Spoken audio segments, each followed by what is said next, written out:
Hence, wilt thou lift up Olympus? Great Caesar! Doth not Brutus bootless kneel? Big hands for me!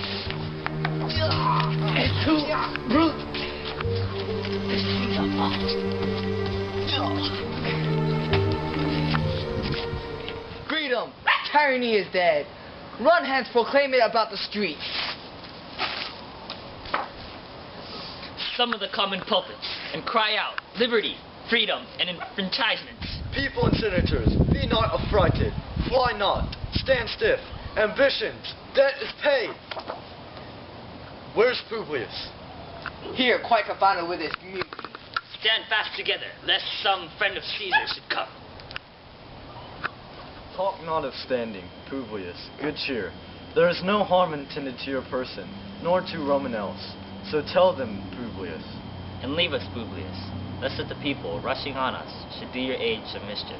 Do so, and let no man abide this deed, but we the doers. Where's Antony? Fled to his house of maids, man's wife and children, stare, cry, and run as if it was doomsday. Fates, we will know your pleasures, that we shall die. We know, 'tis but the time in drawing days out, that man stand.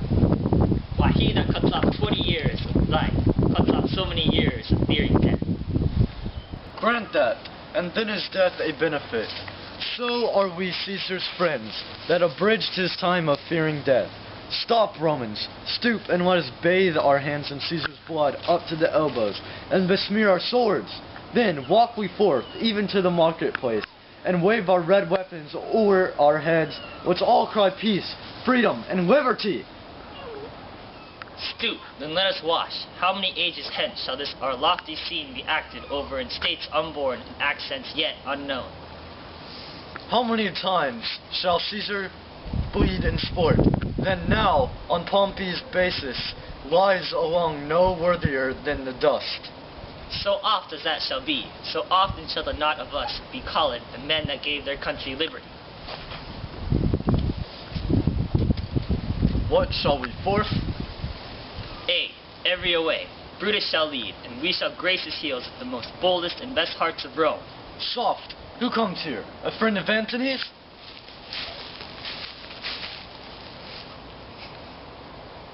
Thus Brutus did my master bid me kneel. Thus did Mark Antony bid me fall down and bid me prostrate. Thus he bade me say, Brutus is noble, wise, valiant, and honest. Caesar was mighty, bold, royal, and loving. Say I love Brutus, and I honor him. Say I feared Caesar, honored him, and loved him. If Brutus will vouchsafe that Antony may safely come to him, and be resolved, how Caesar hath deserved to lie in death. Get back to it. Mark Antony shall not love Caesar's death. Does love Brutus living, but will follow the fortunes and affairs of noble Brutus, to thorough the hazards of this untrod state, with all the true faith. So says my master, Antony. Thy master is wise and valiant Roman. I never thought him worse. Tell him, so please come unto this place, he shall be satisfied, and by my honor depart untouched. I'll fetch him presently. I know that we shall have him well to friend. I wish we may, but yet I have a mind that fears him much, and my misgiving still falls shrewdly to the purpose. But here comes Antony. Welcome, Mark Antony. O mighty Caesar, dost thou lie so low? Are all thy conquests, glories, triumphs, spoils shrunk to this little measure? Fare thee well. I know not, gentlemen, what you intend. Who else must be let in blood? Who else's rank?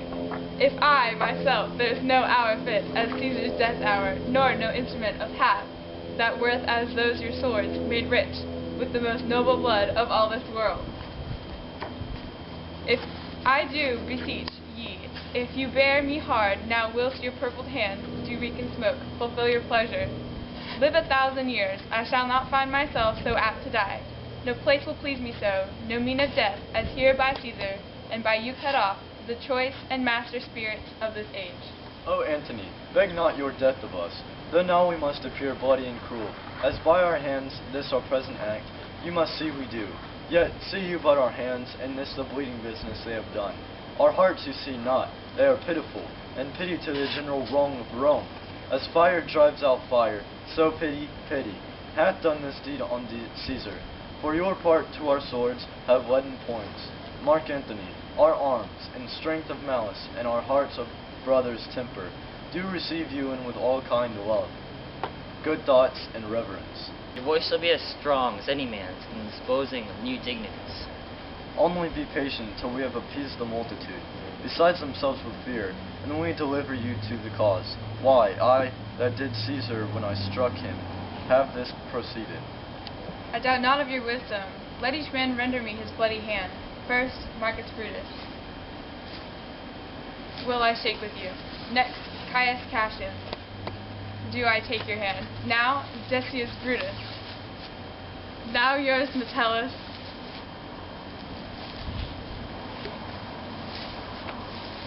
Yours, Cinna.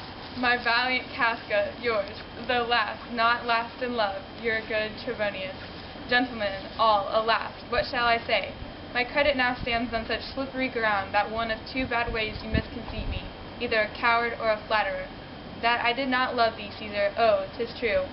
If then thy spirit look upon us now, shall it not grieve dearer than thy death, to see thy Antony making his peace, shaking the bloody fingers of thy foes?